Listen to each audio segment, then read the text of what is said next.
Hello and welcome to the Anime Ramblin' Boys podcast, ARB for short. I am one of your hosts, the Mahogany Terminator, aka Tropical Robot.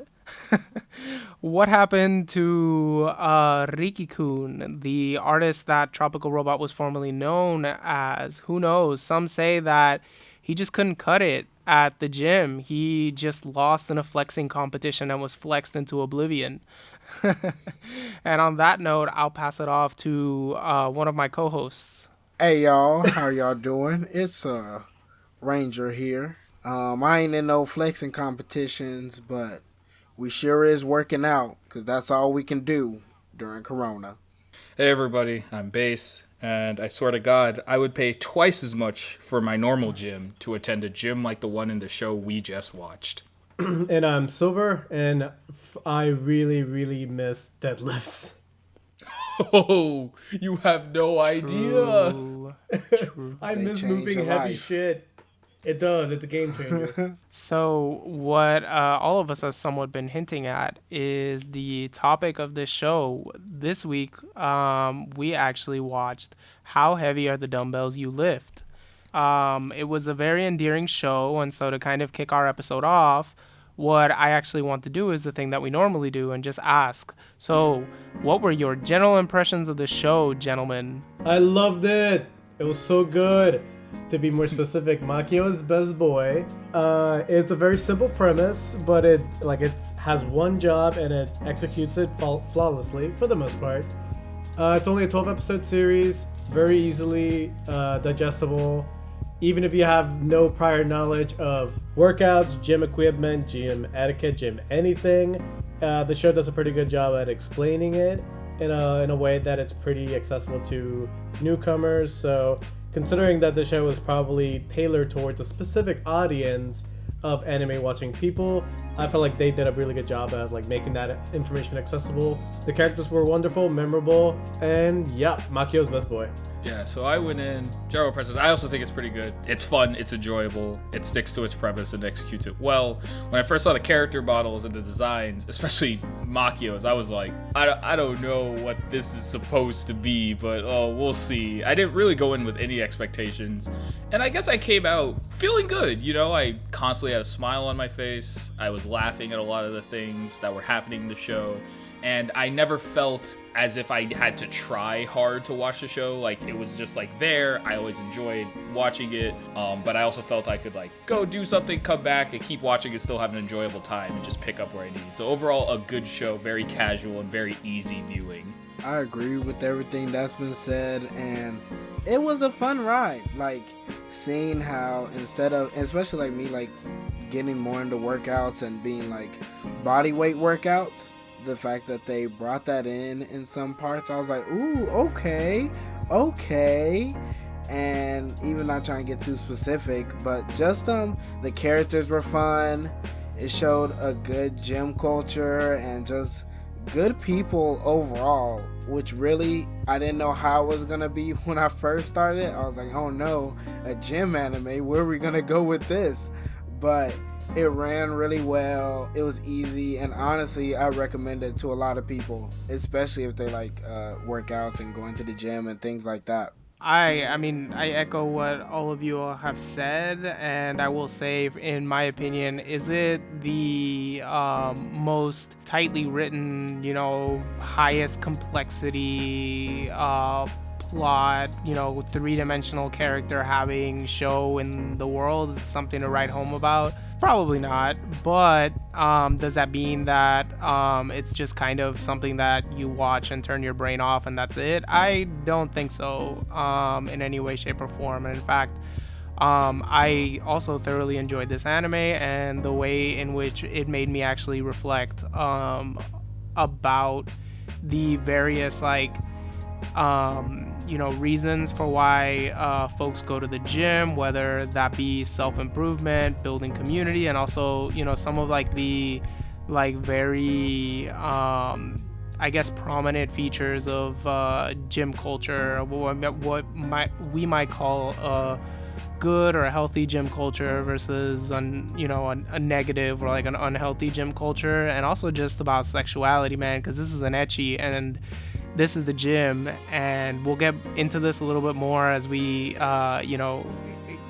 hit our stride in our discussion, but it's there, it's in your face in this anime.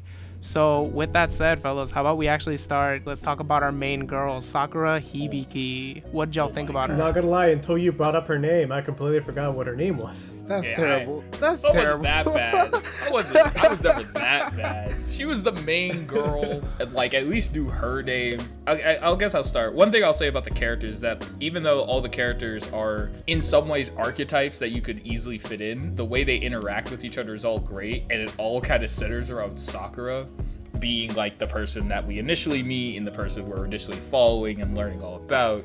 She's fun. She just likes to do what she likes to do, and because she's like a gym noob and a fitness noob and everything, is new to her, every single thing she learns and gets excited about is hilarious from her perspective.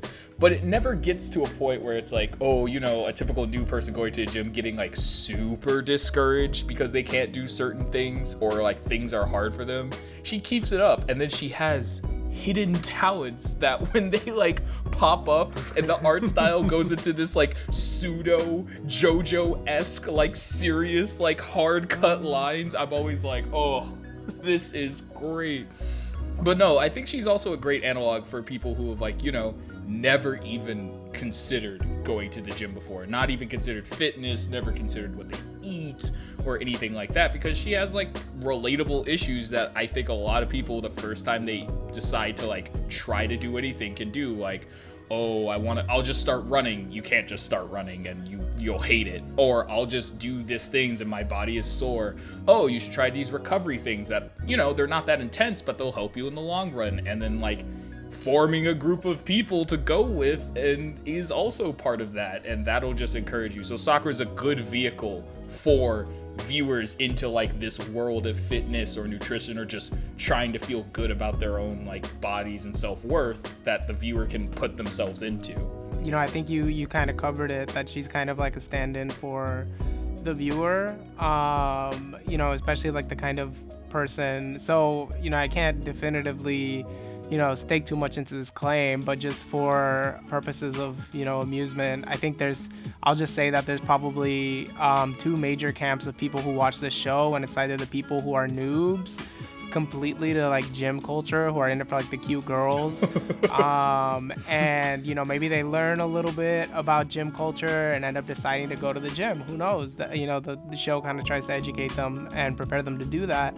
And then there's also like the kind of like us, basically, because we're all kind of gym bros, so like we all have like years at this point of experience going to the gym, and so for us, Hibiki is in some ways a reminder of where we started from, because I was there, like I made the noob mistakes with like dieting and eating, and I bet a lot of us tend to actually make those mistakes as well. So yeah, man. And then she kind of grows to love fitness, which as like all of us have, that's a thing as well. You kind of start for whatever reason, whether it's like to lose weight, find a significant other, self-worth. or self-worth, etc., and then you kind of fall in love with things like the pursuit of like personal achievement and finding your individual niche, like Sakura has with random feats of incredible strength in her arms. And I love that is fueled by her like immense diet of meat. Or at least yes, I think it is. They never really directly said, they like implied like, oh, it must be this like incredible diet that she's on, but she's literally just feasting on a lot of like prime beef. Yeah, I think it's also like they hint at that she does have an incredible drive. It just matters for the thing she directs it towards. Yeah. Her body doesn't match her mental drive. She wants to do more. She just can't yet. Hopefully. And actually, like, now that I really start to think about it, I think that kind of like goes along the lines of like most people's like fitness journeys when they start off. For the most part, nutrition, like, let's be honest, the nutrition is the hardest part of like any like fitness program or anything that you try to do fitness wise. And the fact that at the very end she still hasn't really like figured out that like the thing that's like limiting her the most is her lack of like awareness of like what she's putting into her body in terms of like her diet and nutrition, I think that really is like an accurate portrayal of like how it actually happens for a lot of people. I know it was for me. I know it was for a lot of people. Yeah, especially now during the quarantine, being stuck inside all day. Thinking about eating has actually become another big thing, to the point where it's like I feel more active in my thoughts about like food and intake and all that than I did before, because just of the state we're all in right now. But yeah, it definitely was interesting that there would always be pop-ups and Sakura's always putting something in her mouth to eat, and it's always just like calories, calories, calories, calories, and like I just want to reach out and be like, girl, what are you doing? Stop. I really did like that the show like And always like had like a tracker or like a little like figure thing that they're like how many calories each thing that she was eating had. Which Right. goes, I wonder if they're gonna go more into that. Like, they have the mechanics. I'm like, there has to be a point where they just talk about calories then, eventually, hopefully. Oh yeah, that would be quite Season 2 interesting. maybe. Nutrition. And then Yeah. a quick comment on that. It's also funny that she just eats like the most bizarre snacks at like the weirdest times, man. Yeah.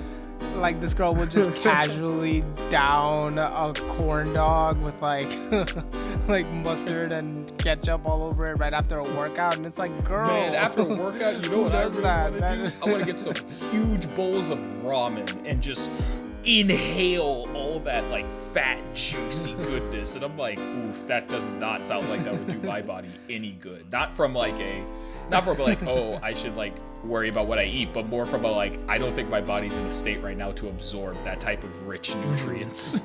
But when you first start, that's really how you feel, because all you want to do is like, you're hungry, you're worn out, you're just like, let's go. I remember when I first would like work out, maybe this is going off topic, but like Hibiki, I'd be eating some wild things. Whataburger, what else would be there? Any fast food I can get, I'm just starving it down. We used to go to buffets after like fights or like first like games. I'm like, oh yes, this is exactly what I need. Okay, and then what was I gonna say? Maybe just to wrap all up on Sakura, let's not forget top tier character designs in this show. Like the outfits, like her little dragon tooth thing. It probably has a name. I don't know. It does, but I thought that was cool because it kept her like cute and fun and all that. And like also there's a wide variety of outfits. Like yeah, they have their gym attire and their school attire, but the seasons change, and whenever they're out and about, they're in different outfits all the time. And like so. Good character That's the sign design. of a good anime. She's a little tanner than normal, so we get that, you know, a little dark skin representation. You know, I'm for it. I'm all for it. You know. It's also called a snaggletooth, I God. believe. And then, yeah, with that said, let's move on to her Patna, the first person she meets when she goes to Silverman's gym, aka the literal embodiment of the Japanese bourgeoisie, Akemi Soyui. Oh my god. She has an entire like palace as a house. She's I think that's all that needs to be said. Literally, man. She's the little sister of some character from this author, because this is a manga, a shonen manga actually, even though it's probably not paced like a shonen manga. I could talk more about that later, but she's like the younger sister of some character in an actual fighting shonen manga somewhere, so they're rich because of that. Honestly, Shin Soyen. she is my least favorite character just because I feel like she's the most one note. Her one note's good. If you don't know, she's drools over muscles and is probably the only character who's like, I want to get bulked, and I'm like, yes, okay, sure. But honestly, I mean, she's a good design. She's like the typical school president, long black hair, slender, good whatever, you know, character who's good at everything. But like, I mostly like how she played with other characters rather than her character herself. She was more of like, I guess, a benchmark for the other people to aspire to, because she has pretty much kind of attained a state of at least being already pretty good, at least from someone like Hibiki's perspective, you know? So that's kind of what I felt about her. She was more of like Hibiki's goal to reach and surpass. Nah, but no, just like you said, base. Nah, Akimi definitely is a good benchmark, and I think it's in a while a friendly rival, and like when you first go into the gym, it's good to start with people that are at the same level, but it's better to start with someone who's not super far ahead, because Akimi wasn't like Maki or anybody else like, I'm made of the gym, but definitely knew at least to be like, oh, I can attain to that, I can get to that. And like with that being like said, like they really had some good experience. Like the people must have actually went to the gym to make Akimi, because she's a good gym buddy. Oh yeah, here goes some advice here. And based on her, like, if she's really connected to this other anime, it makes sense why she has a buff fetish. If y'all haven't seen Kengan Ashura, you will see, you'll be like, oh, no wonder she wants to be like thick of muscles. But I do like her. I do like her character and all that type of stuff. She is always focused on the goal. Her like you all have said, her defining trait is her muscle fetish. But I would also say, and to be honest, I feel similarly to you, Base, in that she's probably one of my least favorite characters in the show. But I will say this, I think what does make her, I guess, endearing to me is that, she does have like a genuine wish for Hibiki and for everybody else in their workout group to like, do really well, like to successfully reach their like fitness goals. And like I would also comment a little bit, like she's kind of, she's entering into working out as like someone who's a veteran in many ways, but she's also chasing something. She also wants something. There's a reason why she switches from, or there's a couple reasons why she switches from her like health club to Silverman's, and I think at least one of those reasons is that, and you kind of see that in the last episode, is that she's looking for like community. She's looking for like friends. Yeah, I don't know if Silver, you have any thoughts on Akemi? Nothing really different than from what everyone else has said, but one thing I would add, I thought for the longest time that she was also my least favorite for all the reasons you guys stated. But now that I actually started to think about it, I think my actual least favorite was, I forgot which one of you mentioned that like Akemi was like a one like gag character, basically, like one thing going for her. I argue that Ayaka, the boxer chick, was more so the one trick thing as compared to Akemi. I found Akemi more endearing than I did Ayaka, to be entirely honest. Yeah, so I entirely agree with you, in fact, and Ayaka is probably my least favorite character. I think plot-wise, like, she's Hibiki's best friend, she's a movie buff, she kind of kicks off the plot, but I think she ends up being more of a plot device than an actual character. And, she's just someone, I guess, like, if you had to extract stuff as to who she is, she's someone for whom fitness is basically a lifestyle. Like she's just, it's like her everyday. It's something she's done her whole life because of her like family's like connection to like, like boxing and whatnot. But like also like her reason, like I thought about it and I was like, her reason for joining Silverman's is like the most contrived and like arguably doesn't make a whole lot of sense, because she's like, there's a lot of people at the boxing gym, so I started teaching boxing classes here. And it's like, dude, but like if there's a lot of people at the boxing gym, wouldn't you need more boxing instructors, not less? Oh no! I don't know. It kind of makes sense. I took that to meaning that like, oh, like I did my instructing stuff, but then after that I couldn't really work out because there's so many people here, so I'm here. I took it. I mean, if we talk about contrive, let's not talk about. We'll talk about the little foreigner who like who blast her way into Japan. Oh my god! We'll talk about that later. But going to Ayaka, if we're actually going to talk about her now, getting off of Akemi. I guess actually not just Akemi, but all the other girls besides Hibiki Sakura, the main girl, are different like athletic goals you can aspire to, except maybe the teacher, but that's a whole other thing we can talk about. So like with Ayaka, the reason I probably like her more than Akemi is, one, I like her character design better. I like the idea, especially because this is a show starring young girls, and like I think we could all agree that like going to the gym is not typically something, at least here in the West, that like teenage young girls like, at least strength training, like lifting weights, like sure, go to the gym, get fit in your own way and all that, but like actually lifting weights, strength training, and all that is not something you typically see culturally, at least, of like young teenage, even young adult age women. It's not something you see. So to see someone like Ayaka, who's like, oh, I've been training, has like abs and stuff, and is like fit and a little bit more muscular, I kind of like that idea of the character design, that this is still aesthetically pleasing to be like cut, you know what I mean? It's not you don't have to just be like slender and smooth skin. No, let us see that bulk, you know what I mean? Let us see that cut down. And then her thing with the whole like dragon flare technique, which, you know, in high school I thought we just called those V-ups, but okay.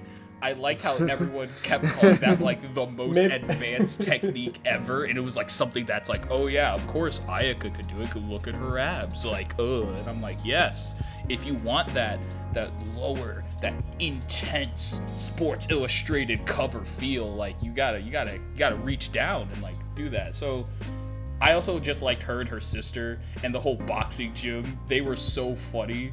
I just felt that their comedic bits were a little bit better than Ekami's like, I'm rich, you know what I mean? And I have this weird manual. I felt like the boxing club people were always just like, yeah, we're here to box. And her sister would like yell at them. They'd be like, ah! So maybe that's why I just liked her slightly better.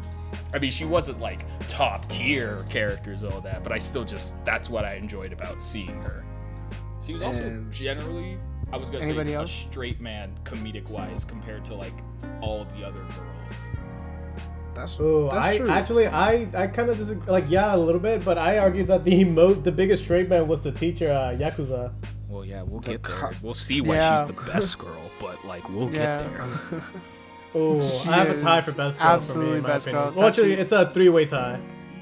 You can't have a three-way tie for best girl. You can barely have two. Who said I can? You don't make the rules. I'm dead. I got some thoughts. I got some thoughts. As a fellow fighter, I have a special place in my heart for Ayaka and Gina. And I do like Ayaka's character, and like as Base was saying, like promoting like a cut woman and like even like a fighting woman, like that's not always shown in like so many anime, and not like a fighter that's like good. It's like, oh, you know, side character fighter. Of course, Sakura and Naruto has an ability, but then we come to Ayaka, and I'm like, oh, I bet Ayaka can knock people out. I'm here for it, and she's a main character too, which it's a full female cast, so we can tell what anime company did not make this anime. But that's another conversation. Shots fired. Boo, boo, boo, boo, boo. Stop it, they're dead already. Okay, it's time to talk about the undisputed best girl besides Machio. I'm talking about Satomi Tachibana, boy, the teacher. She is so great. Goodness. She's so funny. Just like, she hits all the right signs. Her face, just even in the OP. Let's also talk about the OP and the ED. OP is gold. Freaking slap. You know? I could listen to him on repeat. When they were running on the beach in the OP, and you're just looking at the characters, you don't know them. I saw the teacher's face and was like, I'm gonna like you.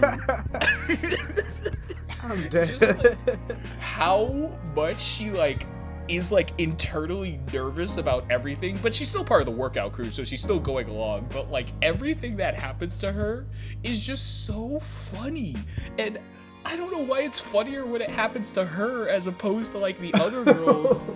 But she's just like always like fretting about everything, but she still like goes along, still does the workouts and all that stuff. And then like, you know, also she's a cosplayer, but like, someone else could talk about that.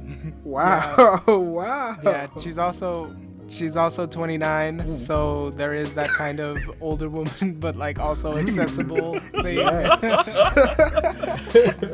just Yeah, I think that's actually, so thank you for pointing that out, Base, because I think that the whole cosplaying thing is actually one of the most interesting aspects of her personality, and like one of the funniest gags is just like the fact that, you know, on the one hand she leads this like very, very risque, sensuous life as a cosplayer, but then she keeps it like hidden from like her students and like from co-workers because she's like afraid of like the social stigma or of being fired. That's like a whole thing. And then it's also funny like when that's first introduced that the girls just assume that it's like far more lewd than it actually is. Like they think she's like into S&M. Yeah, it's like, you must be into Makio some weird definitely stuff. It's like, you must be into Like- weird stuff. Makio's just like, oh, like whatever she's into is fine. Yeah, and it's just like, and she's just accepts it because this is better than like if they like don't like think of my real job. But it was also real funny whenever they would go in public and do some of their workout things. She would always wear elaborate like headgear to like hide herself. I love that. Yeah. It'd just be like, but she would also perform, let's not lie, the arguably biggest feats of like athletic prowess in this show, you know. The deadlift, do we have to talk about the deadlift? And then the wrestling bridge, like, come on. Hey. I'm like, there's some talent That was here. some good shit, yeah. Any thoughts, Texas Ranger? I was just echoing everything y'all said. Okay, then that leaves us our last girl, the Russian sensation, the arm wrestling ensemble Special prodigy. place in my heart. I Sometimes love her so much. You know, before The second Oh, she showed man. up, I knew I loved her. I kept It seeing took her like go 20 pee, seconds. and I'm just like, when are you though. coming? Yeah.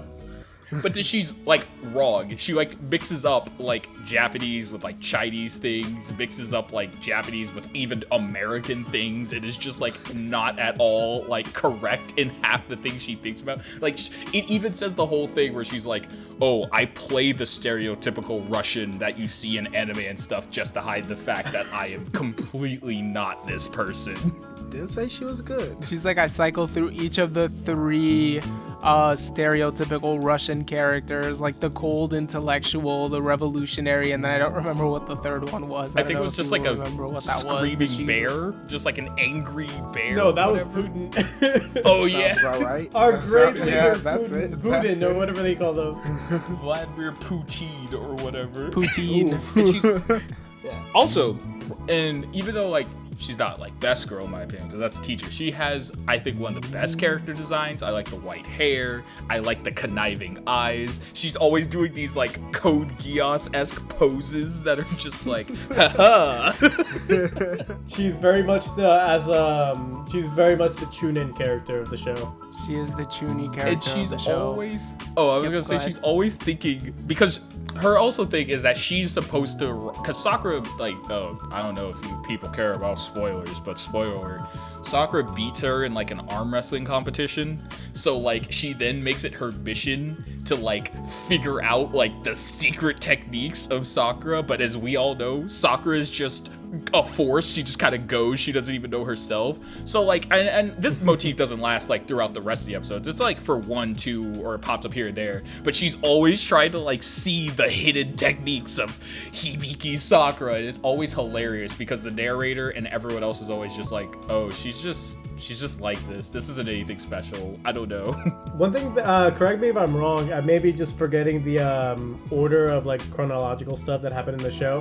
Wasn't her introduction kind of when they started like where we saw a spike in like them discussing body weight driven workouts, which I thought was a really good thing to include because like it's really important for people who are trying to get into fitness. You don't necessarily need to go to the gym with like hardcore equipment to get a good workout in. Yeah, I think no, that's for real. true. Oh, I was just gonna say her whole thing is that she's never done like weightlifting because she's done a type of martial art, like a wrestling Yeah. martial art, but it's kept her in shape still, so she does body weight stuff. Yeah, I was gonna say the exact same thing. Yeah, and then I kind of read her, interestingly enough, Texas Ranger, because you said this about Akemi, but I kind of read her as like the example of like the rivalry aspect of gym culture, which we'll talk more about. But I kind of read her as like, oh, Hibiki is my rival, and I need to do everything to overcome Hibiki, to surpass my rival and be stronger than her, and I gotta discover her secrets. So that's kind of how I understood her. But also, I don't know, man, she's just a funny character, you know. The whole, like, it's also like interesting that she's like the only one who like discovers Tachibana Sensei's like identity as like a cosplayer. But then she uses it. She uses it for her own personal enjoyment, because she's like, now you have to do whatever I say, like hang out with me and let me take pictures of you. So, funny thing about, okay, I only got two big things to say. I do love Gina because she does put body weights, and that's definitely how I work out, especially with the martial art. I'm just over here like, yes, maybe I want to be a Gina in my life. Maybe I need that. But also, there's another Kengan Ashura reference because her uncle is a character in the show. Oh my god. This continuity needs a crossover. I think these universes are the same thing, and they are the same universe. That could be later, but that's just a fun thing. I just want to say that. That's all I had. And then, okay, great. This leads us to the final and the saving the best for last. You know who we're talking about? We're talking about the absolute muscle maestro, the beefy hunk of a man who is like caring and compassionate. The priest at the Church of Iron. We're talking about Machio's son. Boy, the Chesto. It's just the presence of a god. And Bro, when they facts. go up to the shrine and he's wearing the shrine gear while still being beefcake, oh, this man, this is peak masculinity right here, actually. Like, this supportive, caring, always focused on his students, always encouraging, never discouraging, and also just peak physical form. Peak. He's like peak of human evolution. Like, you can't top that. Facts. You can't beat him. Everyone loves him. It's impossible to hate him. I want to be Makio. Everybody aspires to be Makio. That's really it. No toxic masculinity, and he's in the gym. He's a good gym bro.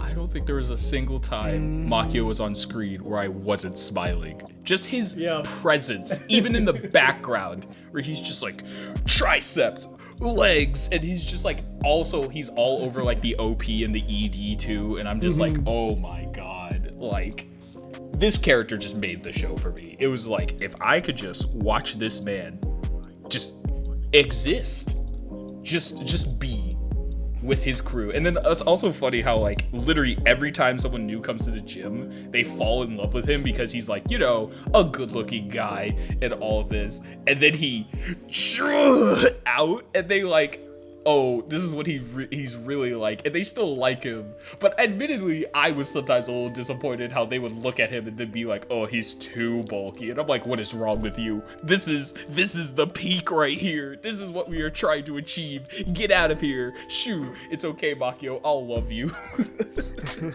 One of my favorite of his gags about the show is like, like whenever he just randomly starts flexing. But my favorite component of that is that every single time he does it, he never does it to like show off to anyone else or to make anyone feel like inferior in terms of like how they look. It's always just like positive. Like, he's doing it because he enjoys it, and he still does it when people walk away, and I just love that so much. Yeah. Yes, bro, yes. And then he gives the Because lessons. you see that too often. You see that too often in gyms where people just like, oh, like taking up space near the mirror, like flexing, taking pictures or whatever, or sizing each other up. I hate that. It's like, should have no place in Makio's gym. Oh my god. And he gives the lessons too in the middle. Well, not in the middle, but at some point during the episode, there's usually a lesson, and it's given by one of the characters. And Makio's lessons are so great because they're informative, encouraging. He also does the workouts at the end where he counts while he's lifting a dumbbell. Oh, he's just such a joy. It's just like, why can't people just be like this character in real life? Where are the Makios in real life? Yeah. If every gym had at least one Makio, the world would be a better place, and everyone else would also be using the gym. He's just the best. Like, He's flawless. best. He's flawless. Great He's design. one of my favorite characters of all time. There's like I can't say anything bad about him. So I think on that note, since we've kind of talked about the entirety of the main cast, I think it makes sense to transition to our kind of next topic of discussion, which is, hey, what is the purpose of this show, and does it accomplish what it sets out to accomplish? I will throw that at you guys and see what you have to say. For me, I would say the purpose of the show is to, like, honestly, it's not like to say if you're already advanced in the gym, this is how you learn more advanced things. Or I think honestly this show was made to introduce people to fitness culture. It shows some body weight, like some of the basic things you can do. It shows some of the basic ideas of just how to move and what you can do with this movement and basic techniques, just to like look at all that, and then you kind of springboard from there. And I think it's fun because of that. I think it's a fun way to get into it. I think it's to, especially with using a lot more beginners like Tibiki's first time in the gym, first time doing a lot of things, and then your first trainer is someone like Makio saying it's okay to not be good, you're not supposed to. And like everybody's first introduction is very different in fitness, which I also think was important for them to show, to say like, hey, it's everybody's first day in this gym. We're all at different points, but we're all can work together to get to the same goal, and to show like this is what a gym should be like. And it's okay to like begin. I think that's my idea for what this show was purposed for. And I think it did a great job. To kind of go off on that, a way that I viewed it is like it's kind of like putting like a humanizing face to like the gym as a whole. Something that keeps a lot of people from even starting their fitness journey is just they feel like, oh, like I need to go to the gym. If I can't go to the gym, I can't really do fitness. I mean, it's a preconception, but like a lot of people have that. And a lot of people don't go because it's like, oh, like they're nervous or like anxious and shy about people judging them for where they are in their fitness journey or how they look. They don't want to see everyone else like leaps and years beyond like where they are at the moment. It makes people feel inferior, that sort of thing. This kind of puts like a humanizing face, like, oh no, gyms don't necessarily need to be that.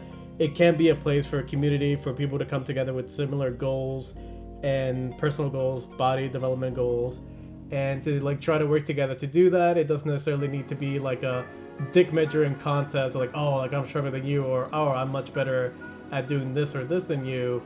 Everyone just having a good time. They each have like different like goals that they try to reach, and Makio's just there being like the like overly supportive trainer, which to be honest, like you don't really see that a lot in trainers. Some trainers can be like direct assholes at you and make you hate the gym even more.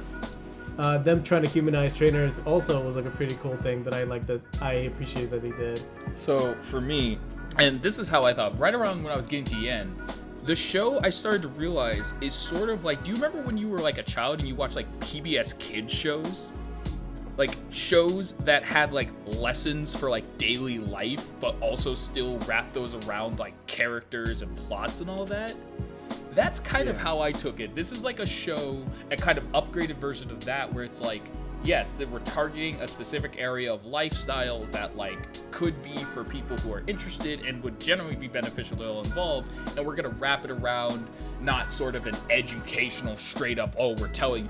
No, there's a fun story involved, there's enjoyable characters, we're gonna have comedic moments too, but we're also going to teach you, and honestly I think we could all say as people who have done fitness, as you said before, we're all gym bros, a lot of these lessons are things that like you learn that are important, especially for beginners, or like the stuff about dynamic stretching as opposed to static stretching. I was like, yes. Or even all the simple stuff about like form, function, warnings, and be careful, things that like, you know, free weights versus machines, stretching and recovery. They didn't touch too much on nutrition. That was like sort of maybe the one deficit area that I felt like they didn't really go into as much that they really could have gone into. But it really did, like a lot of the lessons of the show, obviously don't take like everything in the show as the only source of information you can get, but it still does provide a good base of like, oh, I just want to get into a routine of doing things. And it's like, yeah, you can work out at the beach. Swimming improves all your muscles. Like, the deadlift is very dangerous, but if you can do it correctly, it's a great workout. Squats without and with weights, and start very low. So I felt like wrapping that all up in wonderful character introductions is great. Also, addressing that whole idea of the gym being like an intimidating place. I remember like the first episode, you go in and like the Silverman gym is full of people just like, you know, they're all like heavy and all that. But then you find your little space with like a trainer like Makio or some friends of yours that also want to work out together and encourage each other.